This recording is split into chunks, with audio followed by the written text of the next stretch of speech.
Hello students, welcome to CBSE maths mentor. इस video lesson में हम लोग स्टडी करेंगे various kinds of real numbers. So let's start the topic. Real numbers को दो parts में क्लासिफाई किया है मैंने। One is rational number, another is irrational number. And rational number की कैटेगरी में बहुत सारे नंबर्स आते हैं। For example integers, whole numbers, natural numbers, even numbers, odd numbers, prime numbers, composite numbers. ये सभी रेशनल नंबर्स के ही टाइप्स हैं। तो इन सबको एक एक करके मैं डिफाइन करूंगा, पर उससे पहले मैं इरेशनल नंबर के बारे में आपको कुछ बताना चाहता हूं। इरेशनल नंबर को जब हम डेसिमल फॉर्म में लिखते हैं, तो जब भी हम इसका डेसिमल कन्वर्जन करते हैं तो ये हमेशा non terminating and non repeating form में होता है।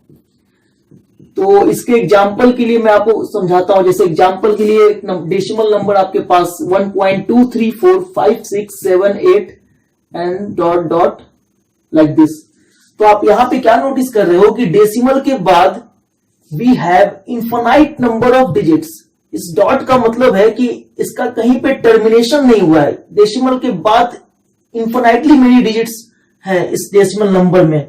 So which means it is a non-terminating decimal number, and also we will see this, there is no pattern of any digit which is repeating in this decimal number।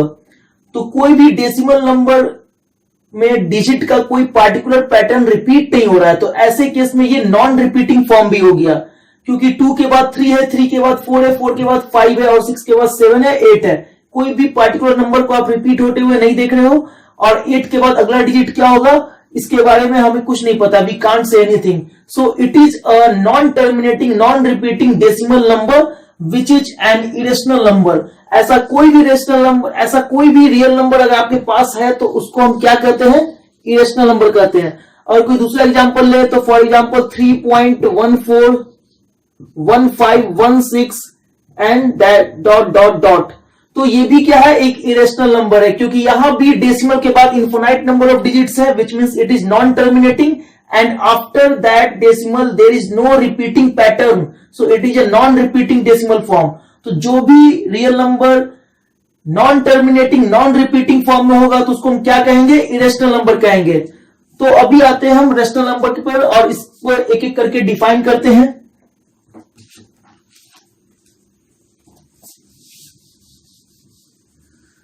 Rational number में जैसा कि आपको पता है rational number क्या होता है, जो भी नंबर p अपॉन q के फॉर्म में एक्सप्रेस किया जा सकता है, जहां पे p एक इंटीजर है एंड q भी एक इंटीजर है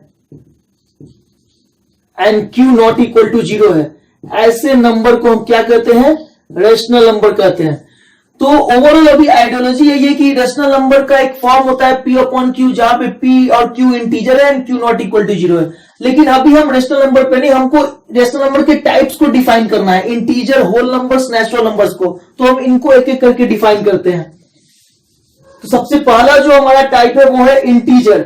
इंटीजर को अगर हम डिफाइन करना चाहें तो बहुत ही सिंपल है, 0, 1, 2, 3, 4, 5 एंड -1, -2, -3 एंड सो ऑन। तो अगर आप देखोगे तो ये सारे नंबर्स क्या है, इंटीजर्स हैं। तो मेरा ये कहना है कि कोई भी रियल नंबर जिसका कि फ्रैक्शनल पार्ट 0 हो या डेसिमल पार्ट नहीं हो, वैसे रियल नंबर को हम इंटीजर कहते हैं। फॉर एग्जांपल 1.0, 2.0, 3.0, -3.0, ये सब में आप नोटिस करो कि ये डेसिमल के बाद 0 लगा है, विच मीन 0 का कोई इंपॉर्टेंस नहीं है। डेसिमल के बाद आप लास्ट में कितने भी 0 लगाओ वो नंबर चेंज नहीं होता है। तो ये सब रियल नंबर्स हैं और जिनका कि फ्रैक्शनल पार्ट नहीं है, डेसिमल के बाद कोई भी पार्ट इसका नहीं है, जो कि सब 0 के इक्वल है। तो ऐसे रियल नंबर को हम क्या कहते हैं, इंटीजर कहते हैं। तो इंटीजर में आप बस ये याद रखो कि 0, 1, 2, 3, 4, 5, 6 and -1, -2, -3, -4 and so on, these are the integers. तो इंटीजर्स में भी आप नोटिस क्या करोगे कि 0 के बाद जो भी इंटीजर्स हैं, 0 के बाद लाइक 1 से लेकर 1, 2, 3, 4 and so on, this integers are called positive integers. तो ये सारे पॉजिटिव इंटीजर्स जो है 0 से ग्रेटर है, 0 से इनका वैल्यू ज्यादा है। इन पॉजिटिव इंटीजर्स को हम नेचुरल नंबर भी कहते हैं। तो आप देखो तो पॉजिटिव इंटीजर्स का ही दूसरा नाम क्या है, नेचुरल नंबर। या फिर इनको हम काउंटिंग नंबर्स भी कहते हैं। तो positive integers, natural number and counting numbers all are same.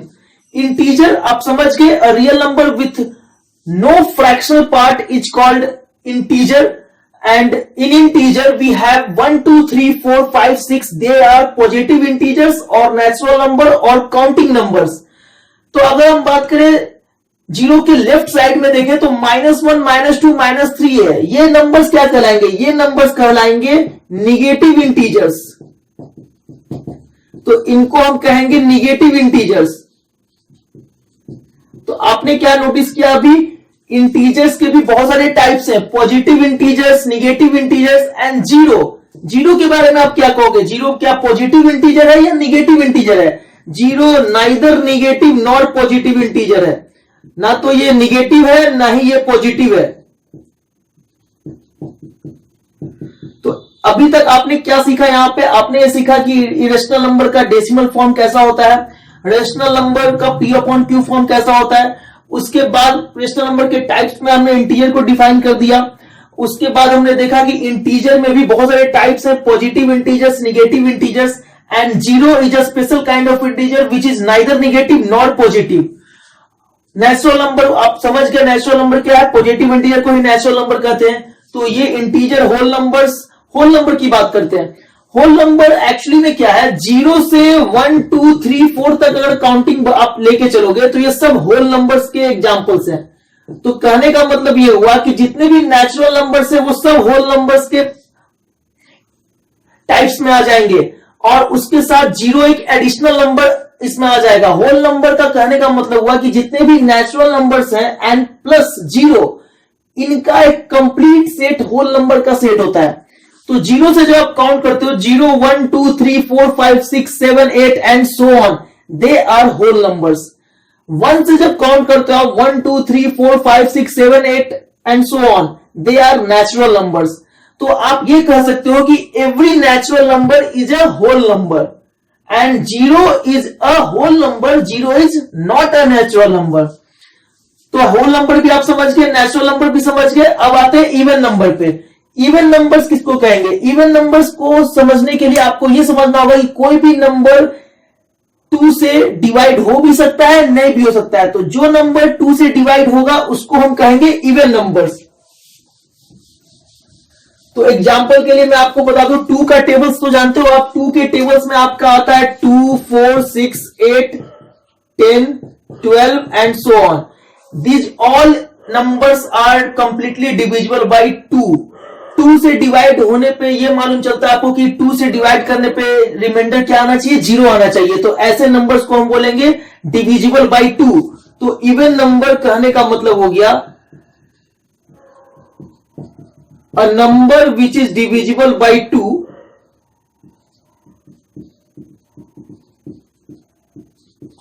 is called even number। तो आप कहना चाह रहे हो कि 2 4 6 8 10 12 ये सब इवन नंबर्स हैं, तो क्या जीरो एक इवन नंबर नहीं है? जीरो भी तो 2 से डिवाइड हो जाता है। अगर हम जीरो को 2 से डिवाइड करें तो यहां पे कोशिएंट में 0 आएगा और यहां भी 0, यहां भी 0। तो जीरो भी एक इवन नंबर है। तो 0 2 4 6 8 ये सब इवन नंबर्स हैं। अब कोई स्टूडेंट मुझे ये कह सकता है, सर क्या -2 इवन नंबर होगा? तो मैं कहूंगा यस, -2 भी एक इवन नंबर है। तो आप कहोगे सर इवन नंबर निगेटिव कैसे हो गया? Yes student, even number negative भी होते हैं। Negative integers, positive integers and zero, कोई भी इंटीजर अगर 2 से डिवाइड होता है तो उसको हम इवन नंबर कहते हैं। -2 को अगर 2 से आप डिवाइड करोगे तो आपको क्या मिलेगा? -1 मिलेगा। मेरा बस यही कहना है कि कोई भी इंटीजर को अगर आप 2 से डिवाइड करो और कोशिएंट के फॉर्म में कोई इंटीजर मिल जाए, अब वो कोशिएंट आपका निगेटिव भी हो सकता है, कोशिएंट आपका पॉजिटिव भी हो सकता है, कोशिएंट आपका 0 भी हो सकता है। जैसे 0 को हम 2 से डिवाइड किए तो कोशिएंट 0 आया, लेकिन जब हम 4 को 2 से डिवाइड करेंगे तो कोशिएंट क्या आएगा? 2 आएगा। लेकिन अगर हम -2 को 2 से डिवाइड करेंगे तो कोशिएंट क्या आएगा? -1 आएगा। तो मेरा बस ये कहना है कि कोशिएंट आपका इंटीजर आना चाहिए डिवाइड करने के बाद। बस आप ये याद रखो कि कोई भी मल्टीपल ऑफ 2, आप ये कह सकते हो multiple of 2 is called even number. Multiple कहने का मतलब हुआ कि 2 में किसी भी इंटीजर से मल्टीप्लाई कर दीजिए और जो रिजल्ट मिलेगा वो आपको इवन नंबर होगा। तो 2 में अगर आप -3 से मल्टीप्लाई करोगे तो आपको मिलेगा -6। -6 भी क्या है, एक इवन नंबर है। तो as simple as that even number का डेफिनेशन अगर आपसे कोई पूछे तो आप ये कहना, an integer which is a multiple of 2 is called an even number, या a number which is a multiple of 2 is called an even number.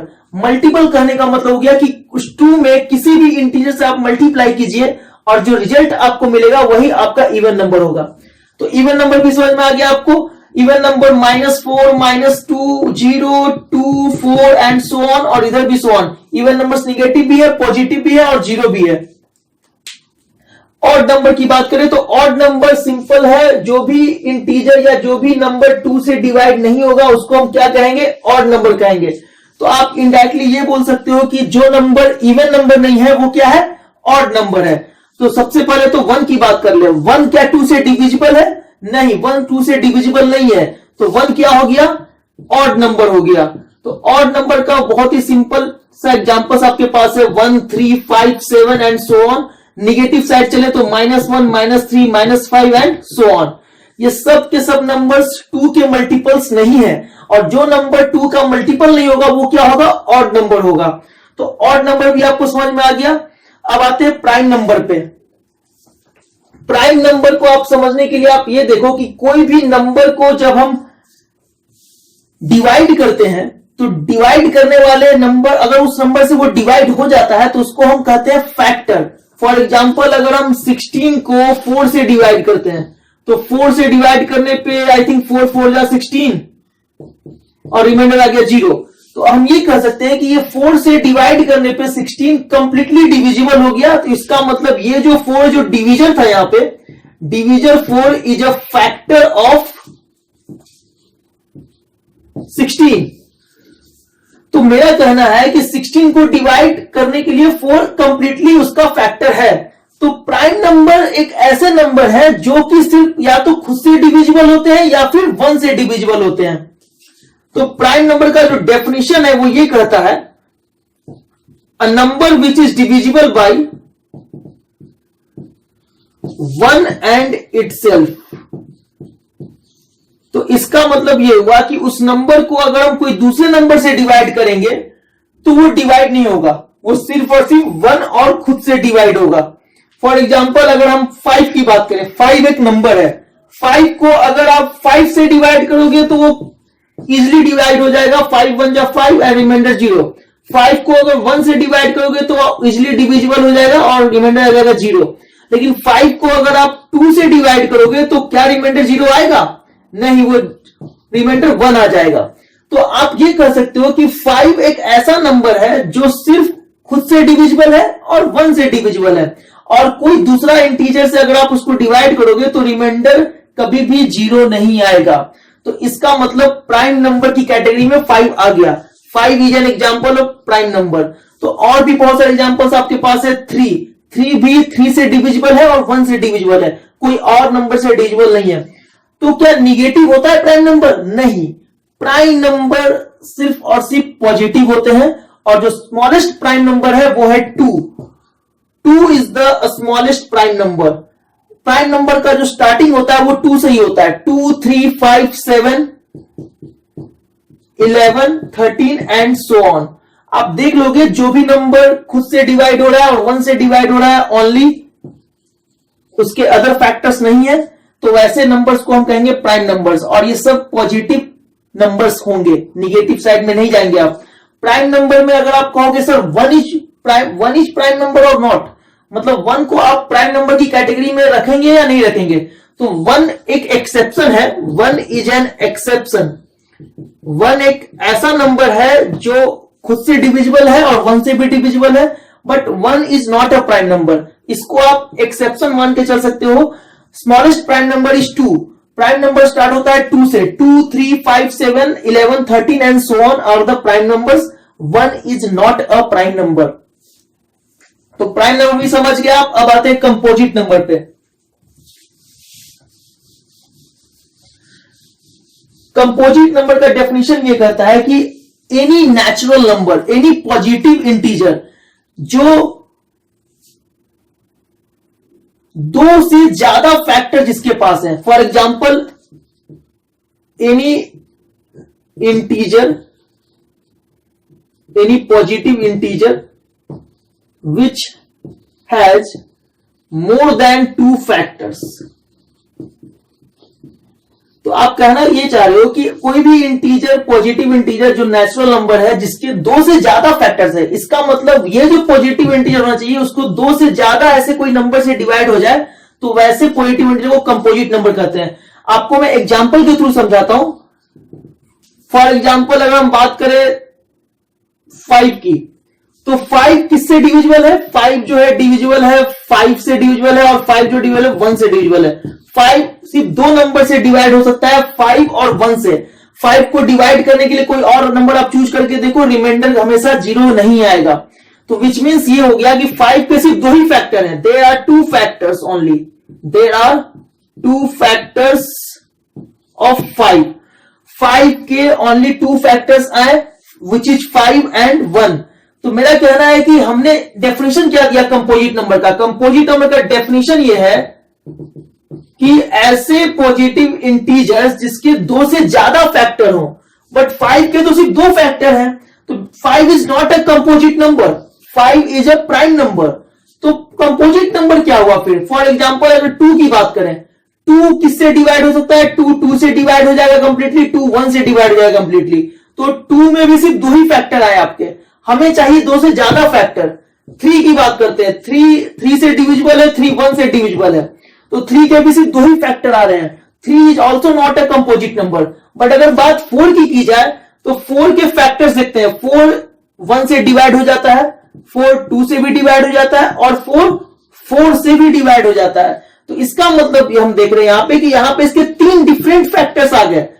4 has 3 factors, 1 factor of 4 is 1, another factor of 4 is 2 and the third factor of 4 is 4। so यहां पे clearly इस condition को ये satisfy कर दे रहा है। 4 एक positive integer है और इसके 3 फैक्टर है, और मोर देन 2 फैक्टर कहने का मतलब 3 फैक्टर्स, इसका मतलब वो 2 से ज्यादा फैक्टर्स है इसके पास। तो 4 इज अ कंपोजिट नंबर। तो कंपोजिट नंबर के बारे में आप समझ गए।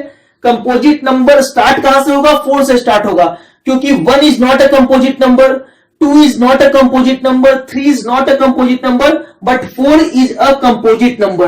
तो अगर आपसे मैं एक क्वेश्चन पूछूं, the smallest composite number is what? Smallest composite number is 4। A smallest prime number is what? A smallest prime number is 2। Then what is 1? 1 is prime or composite? तो हम ये कहेंगे 1 एक ऐसा नंबर है जो नाइदर प्राइम नॉर कंपोजिट है। ना तो वो कंपोजिट नंबर है और ना ही वो प्राइम नंबर है। 1 एक स्पेशल नंबर हो गया जो कि कंपोजिट नंबर भी नहीं है और प्राइम नंबर भी नहीं है। जैसे 0 एक स्पेशल नंबर है जो नाइदर नेगेटिव नॉर पॉजिटिव होता है, ठीक वैसे ही 1 एक स्पेशल नंबर है जो नाइदर प्राइम नॉर कंपोजिट होता है। तो ओवरऑल आपको यहां पे सब कुछ समझ में आ गया होगा। रेशनल नंबर क्या है, इरेशनल नंबर क्या है, और रेशनल नंबर के सब कैटेगरीज में आपने देखा इंटीजर क्या होता है, होल नंबर क्या होता है, नेचुरल नंबर क्या होता है, इवन नंबर क्या होता है, ऑड नंबर क्या होता है, प्राइम नंबर क्या होता है और कंपोजिट नंबर क्या होता है। तो एग्जांपल्स बहुत सारे आपके पास 4 6 8 ये सब क्या है? कंपोजिट नंबर्स हैं, क्योंकि इन सब के पास 2 से ज्यादा फैक्टर हैं। ये सब 2 से ज्यादा नंबर से डिवाइड हो सकते हैं। तो अब आते हैं नेक्स्ट टॉपिक पे। जैसे रेशनल नंबर, और रेशनल नंबर को हम और भी बहुत सारे एग्जांपल्स के थ्रू समझ सकते हैं। जैसे बोर्ड एग्जाम्स में जिस टाइप से क्वेश्चन आते हैं उन पर हम डिस्कस करने जा रहे हैं।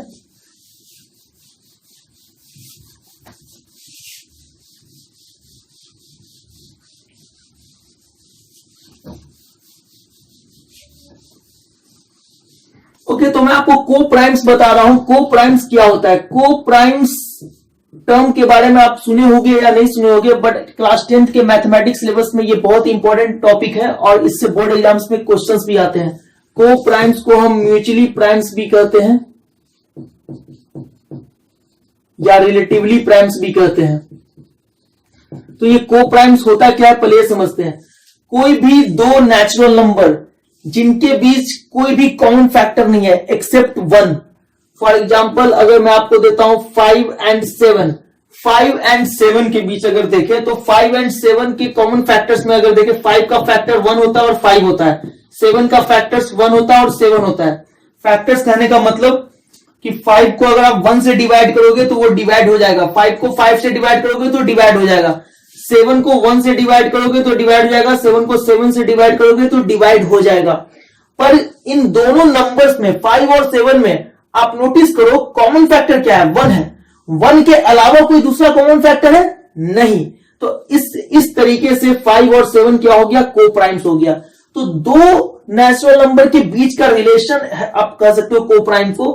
To numbers are said to be coprime, two numbers are said to be coprime, coprimes if they have no other common factor except 1। 1 को छोड़कर कोई दूसरा कॉमन फैक्टर नहीं होना चाहिए। आपको एग्जांपल के लिए मैं बता दूं 22 and 19, 22 और 19 में कोई भी कॉमन फैक्टर आपको दिख रहा है 1 को छोड़कर। 22 को अगर आप देखोगे तो ये 2 से डिवाइड हो जाता है, 1 से डिवाइड हो जाता है और 11 से और 22 से, इसके 4 फैक्टर्स आ गए। 22 हैज 4 डिफरेंट फैक्टर्स। 22 को 1 से डिवाइड करो, डिवाइड हो जाएगा, 2 से भी डिवाइड हो जाएगा, 11 से भी, 22 से भी। 22 के how many factors are there, 4 factors are there. 19 की बात करते हैं, 19 1 से डिवाइड हो जाएगा और 19 से डिवाइड हो जाएगा। तो 19 के सिर्फ 2 फैक्टर हैं और 19 और 22 में सिर्फ एक फैक्टर कॉमन है और वो 1 है। 1 के अलावा कोई दूसरा फैक्टर कॉमन नहीं है, तो इसलिए इस डेफिनेशन को ये सेटिस्फाई कर रहा है। तो ये 22 एंड 19 भी कौन से सेट में आ गया, को प्राइम के सेट में आ गया। तो को प्राइम्स क्या है, पेयर ऑफ नंबर्स है। वैसे पेयर ऑफ नंबर्स जिनके बीच कॉमन फैक्टर कोई भी नहीं है 1 को छोड़कर। तो आप समझ गए को प्राइम्स क्या होता है। Next topic is how to find rational numbers between two integers और बिटवीन टू रेशनल नंबर्स। तो अगर मैं आपको पहले से 2 रेशनल नंबर दे दूं, फॉर एग्जांपल मैं आपको दे देता हूं 5/3 एंड 6/7। मैंने आपको 2 रेशनल नंबर दिए हैं और मैंने कहा है कि इन दोनों रेशनल नंबर के बीच में आपको 3 रेशनल नंबर बताने हैं। Right 3 rational numbers between 5/3 and 6/7। 5/3 और 6/7 में which one is greater, obviously बात है 5/3 इज ग्रेटर। तो 5/3 एंड 6/7 के बीच में आपको कितने रेशनल नंबर्स बताने हैं, 3 रेशनल नंबर्स बताने हैं। तो बताने को तो आप बता सकते हो, बट एक फॉर्मेट सीख लो। बोर्ड एग्जाम्स में अगर ऐसा क्वेश्चन आ जाए तो किस तरीके से स्टेप बाय स्टेप आपको लिखना होगा आंसर में। फर्स्ट स्टेप आप लिखोगे d is equal to b minus a upon n plus 1। अब पूछोगे सर यहां पे b क्या है, a क्या है, n क्या है, d क्या है। तो ये फॉर्मेट है जो आपको समझना है कैसे सॉल्व करते हैं हम। यहां पे जो b हमने लिया है वो b है 5/3 और जो a है वो है 6/7।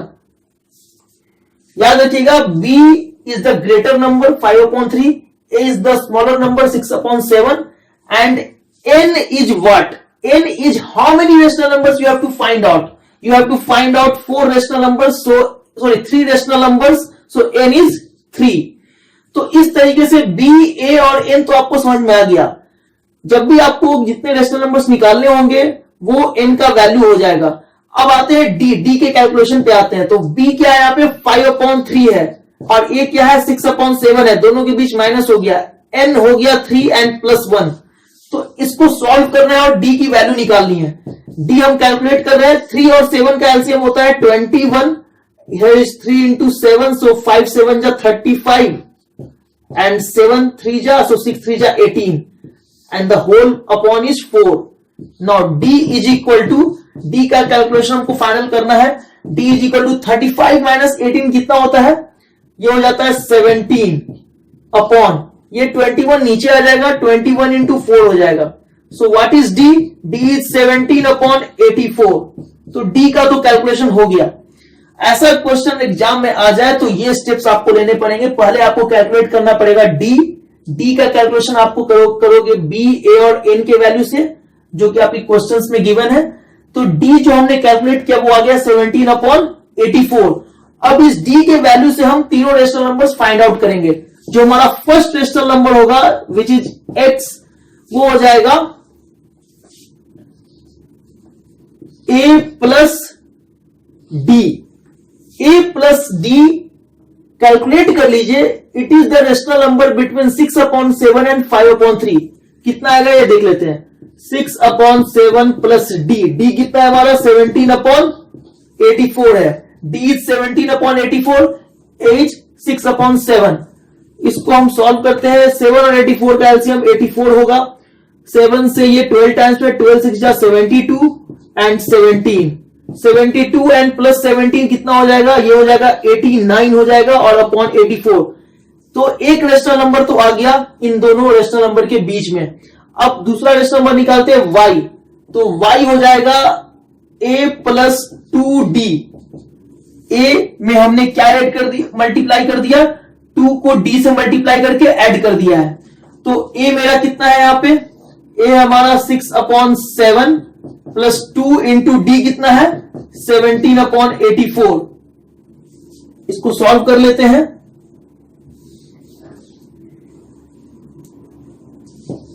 तो here it is 6/7 प्लस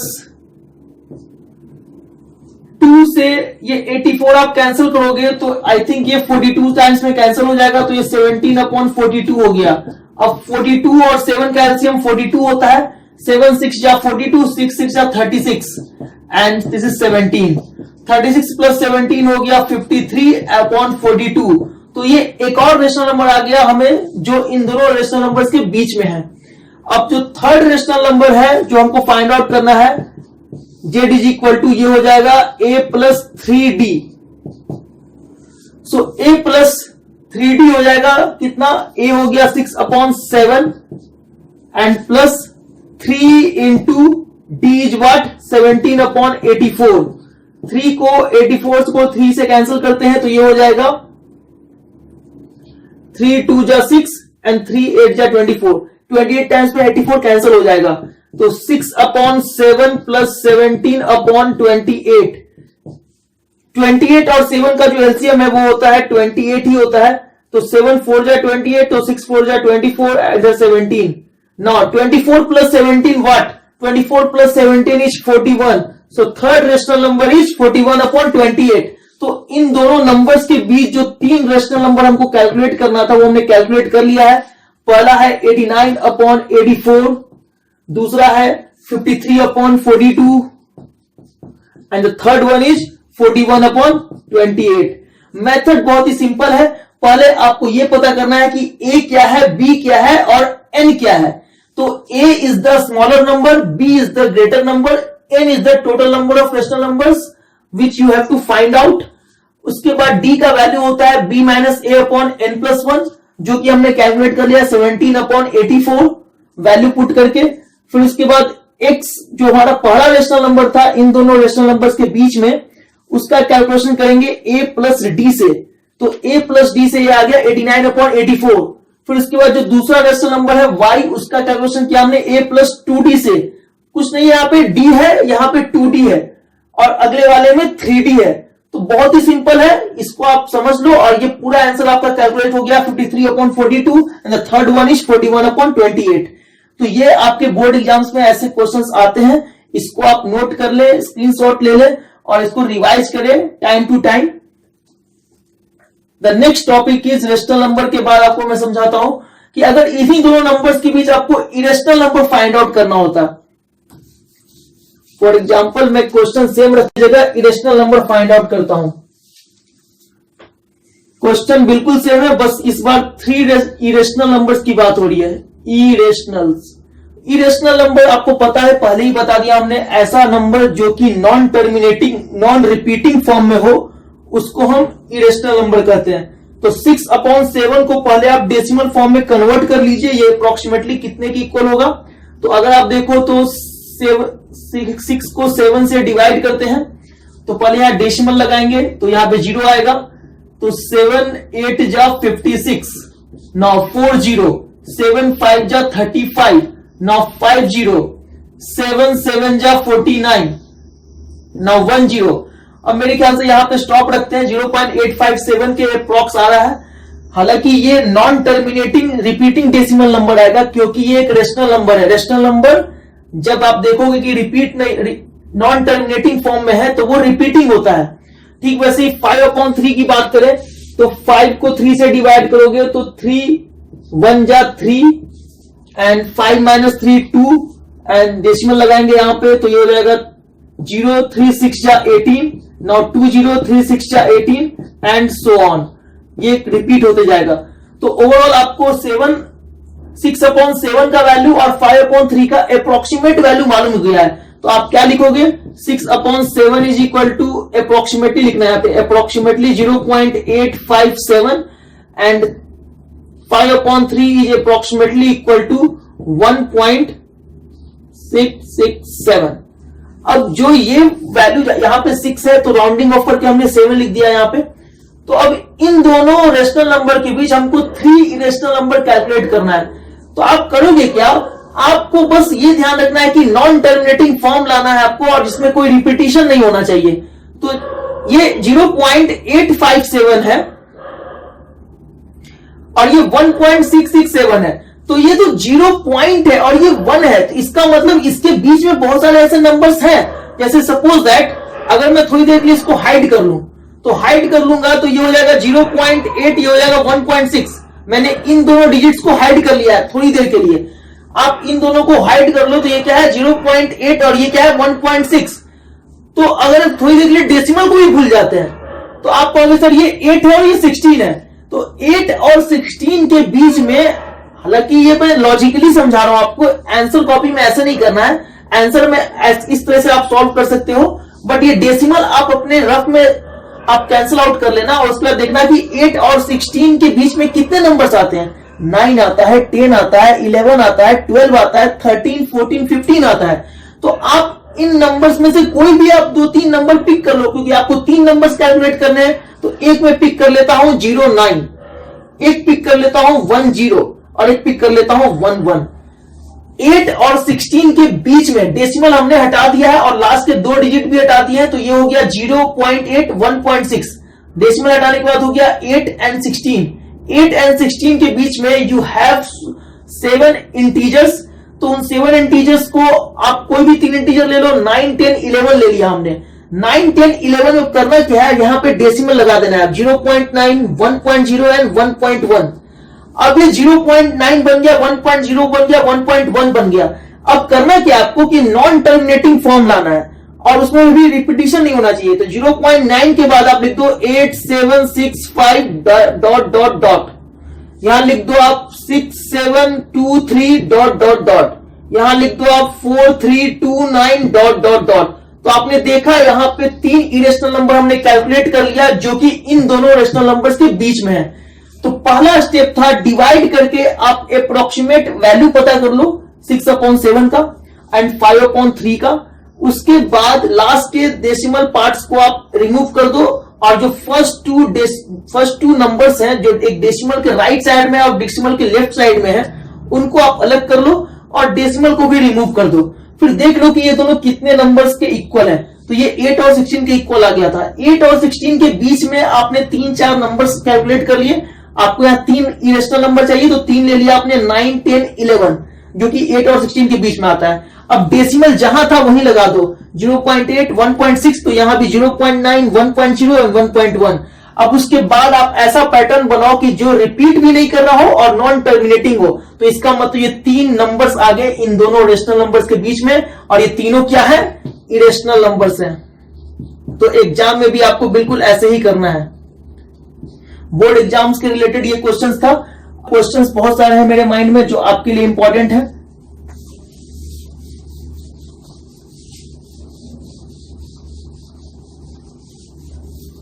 जैसे फॉर एग्जाम्पल अगर मैं आपसे ये पूछूं वेदर इज इट टर्मिनेटिंग और नॉन टर्मिनेटिंग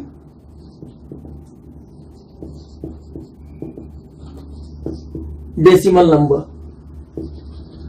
कहने का मतलब ये हुआ कि अगर इसको हम डेसिमल फॉर्म में कन्वर्ट करें तो आप कैसे पता करोगे कि ये टर्मिनेटिंग है या नॉन टर्मिनेटिंग है। तो एक स्टूडेंट आप बोल सकते हो कि सर हम इसको डिवाइड कर लेंगे, एग्जाम में डिवीजन तो अलाउड है, सिंपली हम 13 को 31225 से डिवाइड कर लेंगे और चेक कर लेंगे कि वो टर्मिनेटिंग आ रहा है कि नॉन टर्मिनेटिंग आ रहा है। पर मेरा कहना है कि अगर क्वेश्चन में पहले लिख दिया जाए विदाउट एक्चुअल डिवीजन, ये क्वेश्चन का ही पार्ट है, मैंने क्वेश्चन में आपको पहले लिख दिया कि क्वेश्चन में कि कोई डिवीजन नहीं करना है आपको, और उसके बाद आपको पता करना है कि 13/3125 टर्मिनेटिंग है या नॉन टर्मिनेटिंग है। तो आप कहोगे सर यहां आप कैसे बताएं, तो डिवीजन भी नहीं कर सकते हैं, क्वेश्चन में डिवीजन करने से मना कर दिया गया है। तो मेथड है हमारे पास, एक बहुत अच्छी प्रॉपर्टी मैंने आपको बताई है, उसको आप फिर से रिवाइज कीजिए। वो प्रॉपर्टी है कोई भी रेशनल नंबर का जो डेनोमिनेटर होता है, विच मीन्स अगर वो P/Q के फॉर्म में है और Q जो कि इसका डेनोमिनेटर है, अगर डेनोमिनेटर किसी भी तरीके से ये वाले फॉर्म में एक्सप्रेस कर दिया जाए, या फिर आप ये कहो कि डेनोमिनेटर का अगर हम फैक्टराइजेशन करते हैं और फैक्टराइजेशन करने के बाद यानी उसको एक्सपैंड करने के बाद इस फॉर्म में आ जाए, कौन, डेनोमिनेटर। अगर डेनोमिनेटर को आपने एक्सपैंड किया रेशनल नंबर के डेनोमिनेटर को और वो कुछ इस फॉर्म में आ गया 2m into 5n where m and n are whole numbers, तो इस केस में हमने आपको एक प्रॉपर्टी बताई थी, ये तभी पॉसिबल है जब वो रेशनल नंबर टर्मिनेटिंग है। टर्मिनेटिंग वाले रेशनल नंबर में ही ये पॉसिबल होता है कि उसका जो डेनोमिनेटर होता है वो इस फॉर्म में आता है। तो हम एक बार चेक कर लेते हैं, इसका जो डेनोमिनेटर है 3125 है, इसको हम एक्सपैंड करते हैं, इसको हम ब्रेक करते हैं फैक्टर्स में। पहले तो ये 5 से आप कैंसिल करोगे, 5 6 जा एंड 5 2 जा एंड 5 5 जा, 625 में कैंसिल हो गया। फिर 5 से कैंसिल कीजिए तो ये 125 में कैंसिल हो जाएगा। अगेन 5 से तो ये हो जाएगा 25 टाइम्स में कैंसिल, अगेन 5 से 5 टाइम्स में कैंसिल। तो 3125 को आपने प्रोडक्ट के फैक्टर्स के फॉर्म में लिख लिया है। क्या हो गया ये 3125 is equal to 5 into 5 into 5 into 5 times 5 multiplied है। तो इस तरीके से आपने इसको अच्छे से प्रोडक्ट के फॉर्म में लिख लिया है। ये सब 5 इसके फैक्टर्स हैं। अब देखो कितनी बार 5 रिपीट हुआ है, 1 2 3 4 5, तो 5 रेज़ टू द पावर 5 आ गया। तो आप कहोगे सर 5 के पावर वाला फॉर्म तो आ गया यहाँ पे, बट 2 के पावर वाला फॉर्म हमको यहाँ नहीं दिख रहा है। तो बहुत ही सिंपल है, हमने पहले ही बोल दिया यहाँ पे m and n are whole numbers, और होल नंबर्स कहां से स्टार्ट होता है, 0 से। तो हम एक काम करेंगे, यहाँ पे 2 पे पावर 0 लिख देंगे, क्योंकि 2 पे पावर 0 का वैल्यू होता है 1, और 1 से आप इसको मल्टीप्लाई करोगे तो ये सेम नंबर रहेगा। तो इसका मतलब अब ये इस फॉर्म में आ चुका है, जहां पे m इज इक्वल टू 5 है और n इज इक्वल टू 0 है। तो मेरा कहना यह है कि जब ये इस फॉर्म में आ गया तो हमने क्या कहा था, कोई भी रेशनल नंबर का डेनोमिनेटर अगर इस फॉर्म में एक्सप्रेस कर सकते हैं तो वो रेशनल नंबर का डेसिमल फॉर्म होता है टर्मिनेटिंग डेसिमल फॉर्म। तो आप ये कहोगे हमने कोई एक्चुअल डिवीजन नहीं किया, हमने सिंपली उसके डेनोमिनेटर का एक प्रॉपर्टी यूज किया है, और जिससे हमने ये पता लगा लिया कि 13/3125 एक कैसा डेसिमल नंबर है, ये एक टर्मिनेटिंग डेसिमल नंबर है, टर्मिनेटिंग डेसिमल नंबर है। तो इस तरह के क्वेश्चंस आपके बोर्ड में पूछे जाते हैं, तो इनकी प्रैक्टिस कीजिए, इनको आप समझिए, इसको नोट डाउन कर लीजिए, एक फेयर कॉपी बना लीजिए ऐसे इंपॉर्टेंट क्वेश्चंस का, जो कि शॉर्ट टाइम में आप रिवाइज करके एग्जाम के लिए प्रिपेयर कर सकते हो आप। तो ये सब इंपॉर्टेंट क्वेश्चंस है। मैं आपको एक और क्वेश्चन सॉल्व करके दे रहा हूं यहाँ पे, वो भी बहुत इंपॉर्टेंट है।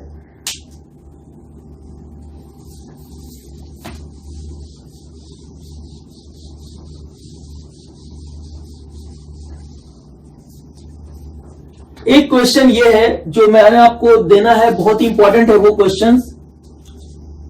फॉर एग्जाम्पल मैं आपके सामने एक नंबर लिख रहा हूं 1.413267 और इस पूरे पे हमने एक बार दे दिया, और क्वेश्चन ये पूछ दिया हमने what can you say about the prime factorization of denominator of this number. Question काफी लेंदी हो गया बट उसको स्टेटमेंट में मैं लिखता हूं मैं, what can you say about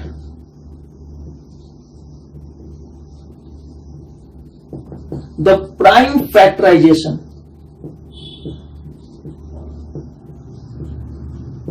of 1.4132 of the denominator of 1.413268।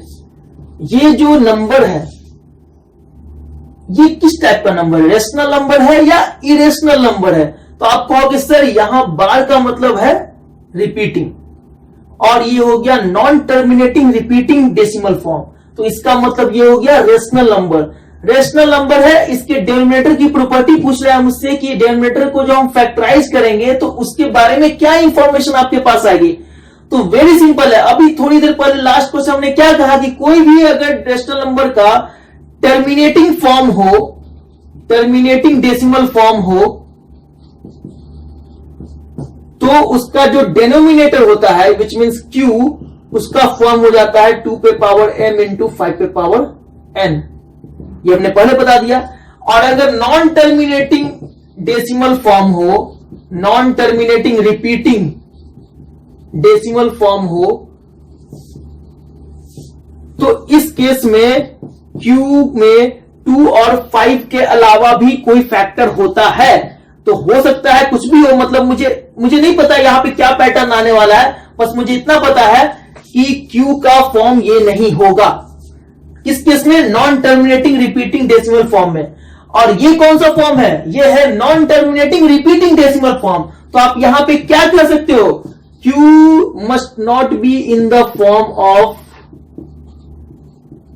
या फिर ऐसे Q has other factors than 2 and 5। तो 2 और 5 के अलावा क्यू का कोई ना कोई फैक्टर होगा, क्योंकि केवल 2 और 5 फैक्टर होता तो वो तो टर्मिनेटिंग डेसिमल फॉर्म होता। बट यहां पे कौन सा फॉर्म है, नॉन टर्मिनेटिंग रिपीटिंग फॉर्म है। इसका मतलब यहां पे 2 और 5 के अलावा कोई एक एक्स्ट्रा फैक्टर क्यू के पास है, which means Q is what, denominator of this rational number. तो अगर मैं एक क्वेश्चन देता हूं 1.468 और इसके बारे में पूछता हूं कि इसके डेनोमिनेटर के प्राइम फैक्टराइजेशन के बारे में क्या इंफॉर्मेशन है आपके पास, तो आप तो कहोगे सर ये तो टर्मिनेटिंग है, टर्मिनेटिंग डेसिमल फॉर्म है। तो टर्मिनेटिंग डेसिमल फॉर्म का तो डेनोमिनेटर ऑफ रेशनल नंबर इस फॉर्म में होता है। तो आप लिखोगे Q must be in the form of 2 raised to the power m into 5 raised to the power n, where Q is what, Q is the denominator of this rational number। जब इस rational number को P upon Q के form में लिखेंगे तो वहीं पे Q का वैल्यू जो होगा वो इस फॉर्म में एक्सप्रेस किया जा सकता है। तो ओवरऑल ये सारे क्वेश्चंस बहुत ही इंपॉर्टेंट है, आप इसको समझिए, सीखिए। और डाउट्स अगर है किसी भी टॉपिक से रिलेटेड, आप इस वीडियो से रिलेटेड, तो आप हमें व्हाट्सएप नंबर पे और हमारे मेल पे आप सेंड कर सकते हैं। कमेंट सेक्शन में भी आप लिख के हमें सेंड कर सकते हैं। व्हाट्सएप और ईमेल आईडी की इंफॉर्मेशन वीडियो के डिस्क्रिप्शन में है। एक बहुत इंपॉर्टेंट क्वेश्चन है जो बोर्ड में फ्रीक्वेंटली पूछा जाता है, वो क्वेश्चन है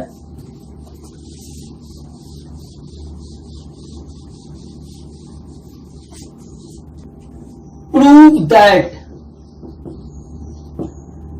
3 minus 2 root 5 is an irrational number।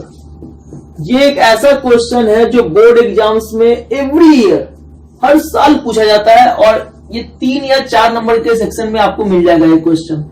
तो ये 3 minus 2 root 5 एक इरेशनल नंबर है, ये हमें प्रूफ करना है। तो प्रूफ करने के लिए हम सबसे पहले तो ये जानेंगे कि रूट 5 रेशनल है या इरेशनल है। हालांकि हमको पता है रूट 5 इरेशनल है, बट एग्जाम में इसको आपको ऐसे ही नहीं लिखना है, आपको एक प्रॉपर प्रूफ लिखकर आपको एक्सप्रेस करना होगा कि रूट 5 इरेशनल कैसे है। रूट 5 को जब आप इरेशनल प्रूफ कर दोगे उसके बाद फिर आप प्रूफ करोगे कि 3 minus 2 root 5 भी एक इरेशनल है। तो हम आपको स्टेप वाइज इसको प्रूफ करके दिखाएंगे और आपको वो सीखना है, ताकि इससे रिलेटेड अगर कोई दूसरा क्वेश्चन आपके स्कूल या बोर्ड एग्जाम में आता है तो आप उसको इजीली सॉल्व कर सकते हो। तो हम इसको सॉल्व करते हैं और उसको देखते हैं कैसे ये प्रूफ होगा। सबसे पहले तो हम यहां पे एज्यूमशन कर लेंगे, let us suppose √5 is a rational number. हमने पहले √5 को क्या एज्यूम कर लिया है, रेशनल नंबर है। और आपको पता है कोई भी रेशनल नंबर को हम P/Q के फॉर्म में लिख सकते हैं, तो इसका मतलब √5 को भी हम P/Q के फॉर्म में लिख सकते हैं, which means implies that √5 is equal to P and Q, where ये भी आपको माइंड में रखना है कि ये जो P और Q है वो सिंपलेस्ट फॉर्म में है। सिंपलेस्ट फॉर्म कहने का मतलब P और Q में कोई भी कॉमन फैक्टर नहीं है एक्सेप्ट 1।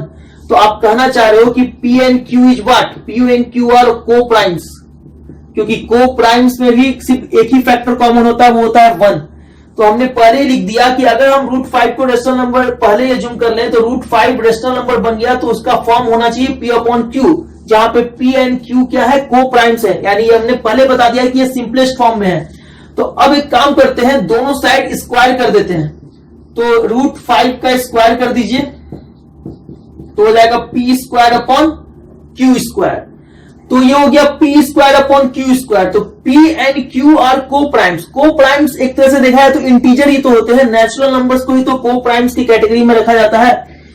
वैसे नेचुरल नंबर्स का कॉम्बिनेशन जिसके बीच कोई भी कॉमन फैक्टर नहीं हो एक्सेप्ट 1, उनको हम क्या बोलते हैं, को-प्राइम्स बोलते हैं। जब हमने √5 का स्क्वायर किया तो √5 का स्क्वायर क्या होता है, 5, और इधर क्या हो गया, P²/Q²। तो आप कहोगे सर P²/Q² को अगर आप नोटिस करो तो Q को हम उधर भेजते हैं, तो ये हो गया 5Q² is equal to P²। Q² जो यहां पे डिनोमिनेटर में था उधर जाके मल्टीप्लाई होके 5Q² हो गया और इधर P² आ गया।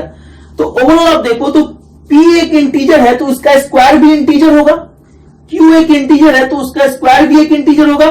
तो कहीं ना कहीं आप ये कहना चाह रहे हो 5 into integer is equal to integer.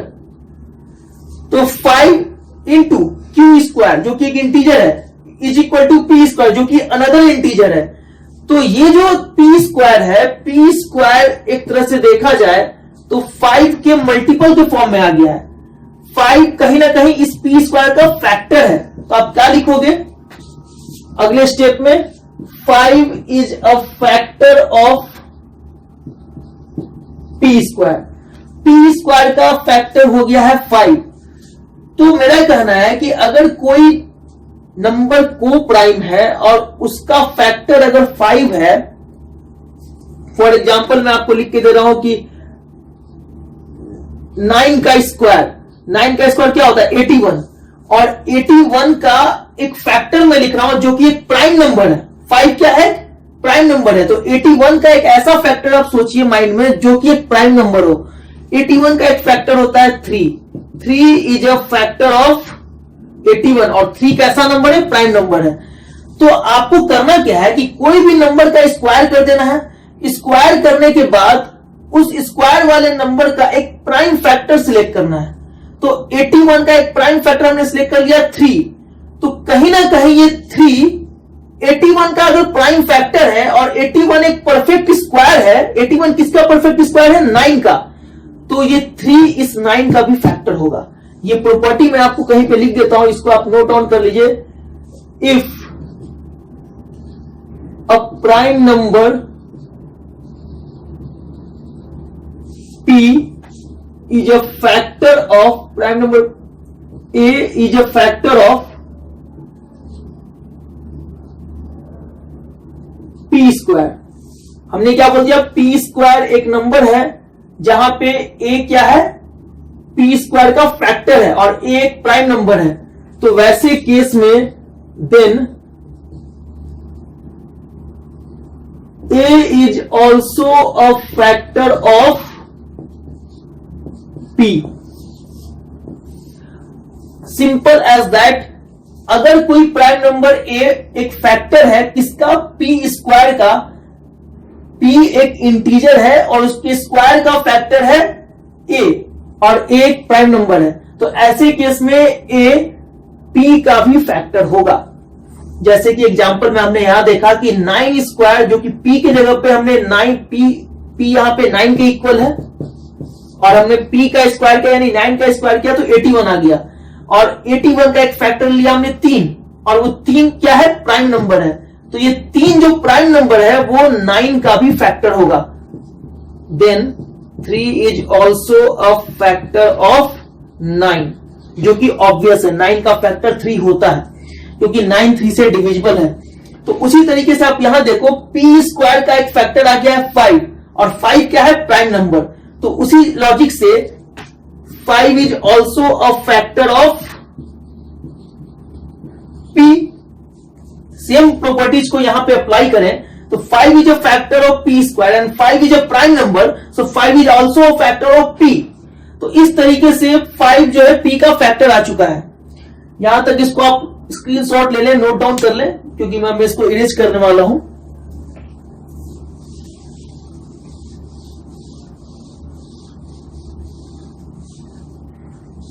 Okay, तो हमने कहा कि 5 is also factor of p, तो p अगर 5 जो है p का फैक्टर हो गया तो कहीं ना कहीं p को हम 5 इंटू m लिख सकते हैं, where m is an integer, which means कहने का मतलब 5 is a factor of p, या आप ये बोलो p is a multiple of 5, बात एक ही है। p is a multiple of 5 या 5 is a factor of p, ये दोनों सेंटेंस का मीनिंग एक ही है। तो उसी तरीके से हमने लिख दिया अगर p 5 का मल्टीपल है तो 5 में कोई एक ऐसा इंटीजर को मल्टीप्लाई करेंगे तो वो p के इक्वल हो जाएगा। तो वही हमने किया, एक इंटीजर हमने सिलेक्ट किया जिसको 5 से मल्टीप्लाई करने पे वो p के इक्वल आता है। तो ये ओवरऑल इंफॉर्मेशन आ चुका है। अब आते हैं नेक्स्ट, हमने क्या करना था, p अपॉन, हमने क्या एज्यूम किया था कि 5 √5 is equal to p upon q हमने एज्यूम किया था, और यहां से हमने क्या निकाला था, 5 का √5 का स्क्वायर, सॉरी q को उधर भेजा था हमने, q into √5 is equal to p, और उसके बाद हमने स्क्वायर किया था, स्क्वायर करने पे क्या आया था हमें, q square into 5 is equal to p square, और उसके बाद हमको यहां पे देखना है कि यहां पे p तो 5m के इक्वल है, तो ये वैल्यू हम यहां पुट कर देते हैं, q square into 5 is equal to p के जगह पे आप 5m पुट कर दीजिए, 5m का स्क्वायर। तो अब आप नोटिस करो q स्क्वायर को आप यहां पे ऐसे ही छोड़ दो सिंगल, और 5 को उधर डिवीजन में ले जाओ, तो 5m का स्क्वायर, तो 5m का स्क्वायर करेंगे तो 25m स्क्वायर हो जाएगा, और नीचे में ये 5 डिवीजन में आ जाएगा। तो अब यहां पे आप नोटिस कीजिए q square is equal to क्या आ गया, 25m स्क्वायर अपॉन 5, इस 5 से ये 25 कैंसिल हो जाएगा, तो q स्क्वायर हो गया 5m स्क्वायर। तो आप देखो लेंदी क्वेश्चन है, क्योंकि मैंने पहले ही बताया ये क्वेश्चन हमेशा आपको 3 या 4 नंबर के सेक्शन में आएगा, और ये बहुत ही इंपॉर्टेंट क्वेश्चन है, ये फ्रीक्वेंटली ऐसा क्वेश्चन एग्जाम में आता है। तो स्टार्ट हमने कहां से किया था, स्टार्ट हमने ऑलरेडी अपोजिट तरीके से किया था, जो हमें प्रूव करना था इरेशनल, हमने उसको मान लिया रेशनल, हमने √5 को रेशनल मान लिया, फिर उसको p अपॉन q के फॉर्म में लिखा, वहां से हमने एक रिजल्ट ऑब्टेन किया, that is 5 is a factor of p square, और वहां से प्रॉपर्टी अप्लाई की, तो हमें मिल गया p is a multiple of 5, which means p is equal to 5 into m, और उसके बाद हमने प्रीवियस इक्वेशन में जो हमने एज्यूम किया था वहां पुट कर दिया p का वैल्यू 5m, और वहां से हमें आ गया q square is equal to 5m square. तो ये जो 5m स्क्वायर आया है, तो अब इसको हम यहां पे ये कह सकते हैं कि q square is equal to 5m square. तो कहीं ना कहीं q स्क्वायर भी एक इंटीजर है और m स्क्वायर भी एक इंटीजर है, तो आप ये कहना चाह रहे हो q square is equal to 5 into integer, तो कहीं ना कहीं q स्क्वायर 5 का मल्टीपल हो गया, तो आप ये लिखोगे q square is a multiple of 5 into integer कहने का मतलब कि q square is a multiple of 5, या फिर आप ये कह सकते हो 5 is a factor of q square, 5 is a factor of q square, again the same property, 5 is a prime number and q square का फैक्टर भी है 5, इसका मतलब 5 is also a factor of q, तो आप लिखोगे यहां पे 5 is also a factor of q। तो यहां से देखो कितनी सारी इंफॉर्मेशन आपको मिल गई, पहले आपने ये पता कर लिया कि 5p का फैक्टर है, अब आपको ये भी मिल गया कि 5q का भी फैक्टर है, तो 5 p और q दोनों का फैक्टर है। तो इफेक्टिवली इन दोनों स्टेटमेंट से आपको यह मालूम चल रहा है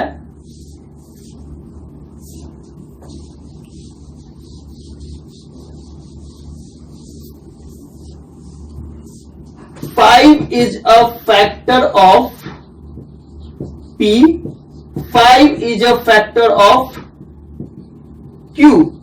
पर आपने पहले एज्यूम किया था कि P and Q are, but we have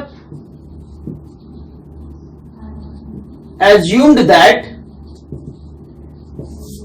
P and Q are co-primes। पहले हमने एज्यूम कर लिया था कि √5 is equal to P upon Q, where P and Q are co-primes।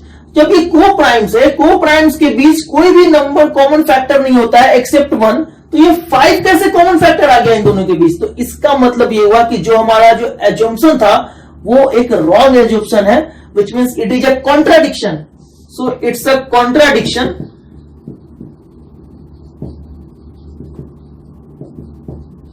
hence our assumption is wrong।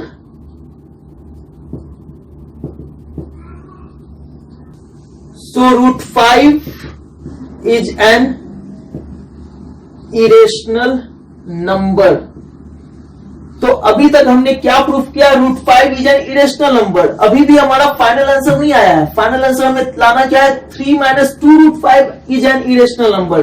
इतना स्टेप्स लेने के बाद भी अभी हम इन बिटवीन द सॉल्यूशन है। अब हम नेक्स्ट स्टेप पे आने वाले हैं कि हमको प्रूफ करना है 3 - 2 √5 एक इरेशनल नंबर है। ओके, तो सॉल्व करते हैं इसको। अब ज्यादा दूर नहीं आंसर के, हम लोग क्लोज आ चुके हैं। बस एक और एज्यूम्पशन करना है हमें। इस बार एज्यूम्पशन करेंगे हम लोग, लेटेस्ट सपोज, उसी क्वेश्चन में हम फर्दर स्टेप ले रहे हैं। Latest suppose 3 - 2 √5 is a rational number.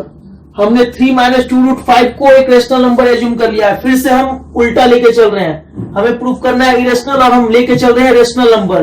तो कहीं ना कहीं कॉन्ट्राडिक्ट आएगा। अगर कॉन्ट्राडिक्ट आएगा तो हमारा जो एज्यूम्पशन है वो रॉन्ग हो जाएगा। तो इसका मतलब ये हो गया कि अगर ये रेशनल नंबर है तो इसको भी हम a अपॉन b के फॉर्म में लिख सकते हैं, where a and b are को-प्राइम्स।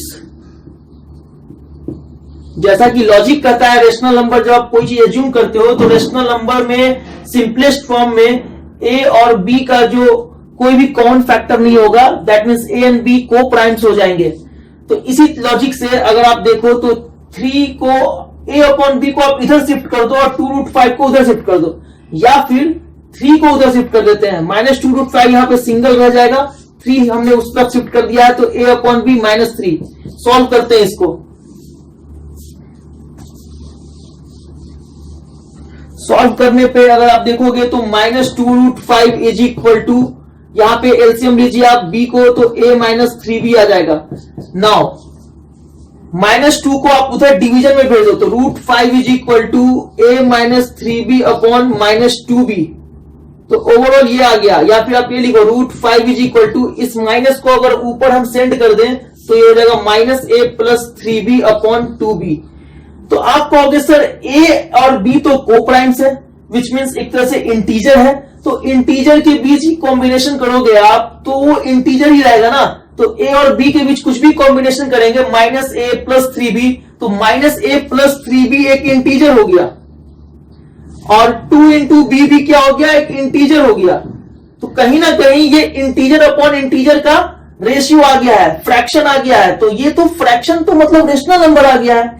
√5 is equal to -a + 3b upon 2b, where -a + 3b is an integer and 2b is also an integer।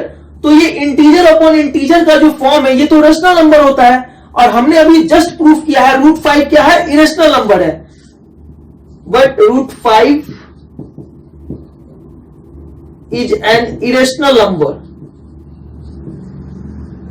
So again our assumption is wrong। अभी हमने just proof किया है कि √5 एक irrational number है और यहां से हमें आ गया है रेशनल नंबर √5। तो हमारा एज्यूम्पशन फिर से रॉन्ग हो गया है। तो इस तरीके से हम लिखेंगे क्या? Hence it is prove that it's a contradiction, it is a contradiction and our assumption is wrong.